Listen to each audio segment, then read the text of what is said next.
been interested in crafts, but it's candle making that has become her business and her life.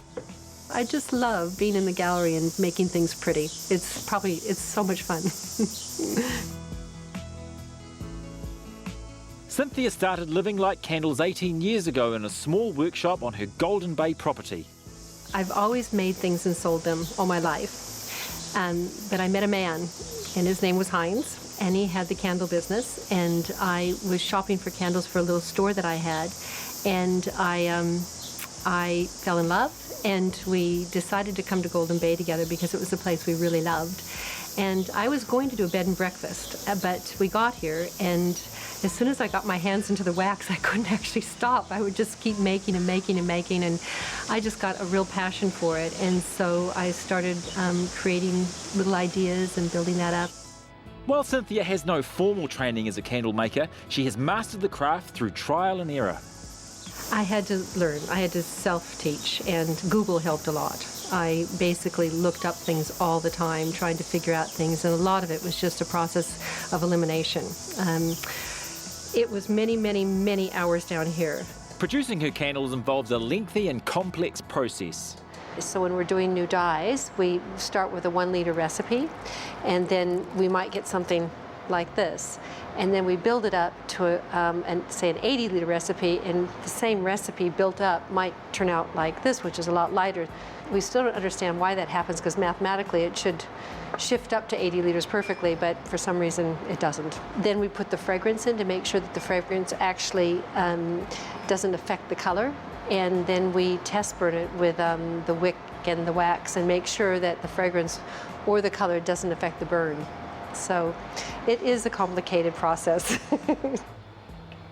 I'm just opening it so that the air is released and the candle will shrink inward rather than downward. And then what we do is we'll, in about an hour's time, we'll basically top it up with more wax around the wick. So you get a really good burning candle. There's no air around the wick, which means it won't smoke or sputter. Choosing the right wax is important, and Cynthia uses several different types. We use paraffin, natural plant and beeswax, and soy. And in the natural plant and beeswax, we use a whole different combinations of the proportions of those. And we use also an oil in one of them too. I'm going to test the sandalwood fragrance we have. I want to see how it smells in the wax, because different fragrances with different waxes make a completely different story. So you could have sandalwood and plant, paraffin, bees, and soy, and they'd all smell different. Living Light's philosophy is to nurture the human spirit and honour the environment. We try to use as little packaging as possible, and if we do, we like it to be recyclable. And one of the latest things we did is we started recycling wine bottles, and I do like my wine. And so one night I was sitting there and I thought, this would actually make a great container for soy wax candles. Cynthia is always looking to the future. My vision for the future is that Living Light will always remain a Golden Bay business.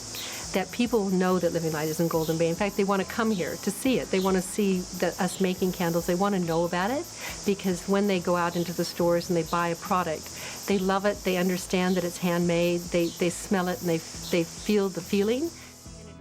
For Cynthia, her craft always comes back to a love of candles. Oh, they create so much beauty and light, and they really give a spirit.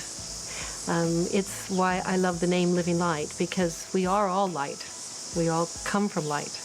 And to me, it's just a reflection of who we are.